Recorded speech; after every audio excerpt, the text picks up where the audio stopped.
Yes FM Balitang Hoy! Cute morning sa mga yes pre natin na makakalimutin.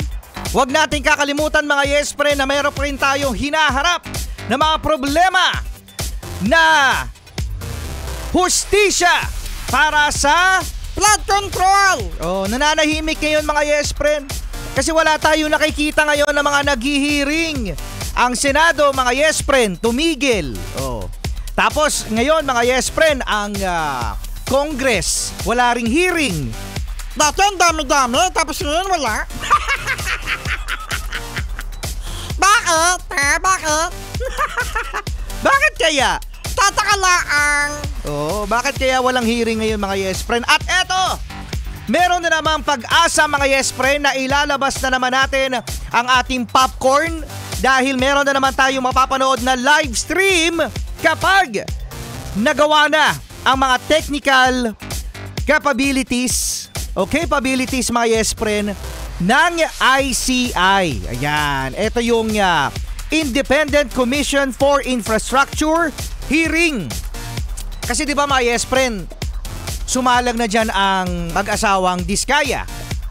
Sumalang na rin dyan mga yes friend ang mga engineer na, alam mo yun, sangkot. Sumalang na rin si dating speaker Martin Romualdez na hindi natin napanood. Pagkatapos ni dating speaker Martin Romualdez, saka kayo magla-livestream kung kailan meron na siyang sakit.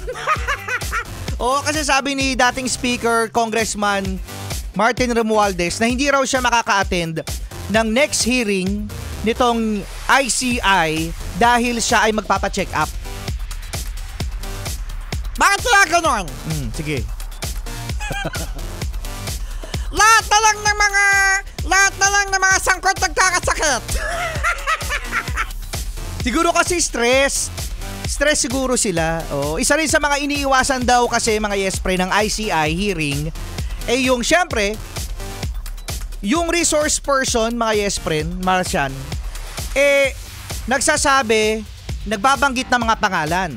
So iniiwasan ng ICI hearing na i-judge ng mga tao na si Marcian pala sangkot ka pala Marcian Uy, ako pa talaga ginawa mong example. Si Marcian pala ang tumanggap ng 99% na kickback. 99.9. Ano ako, Jones? 99.9? 99.9% ng kickback po.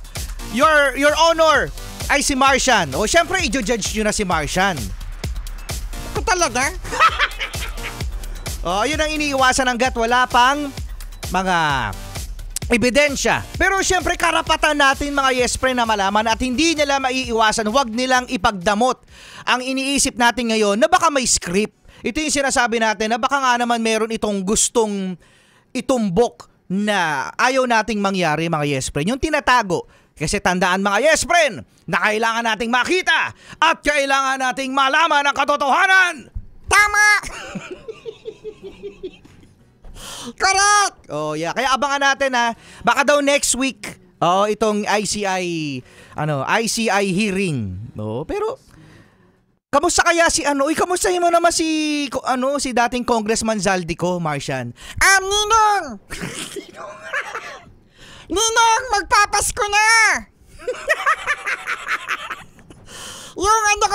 Yung pamasko ko po, Ninong Zaldico. Mamamasko lang pala to si Marcian. Pasko na, nung petsa na po. Wala pa rin. Ang aking tiyan at ang busay na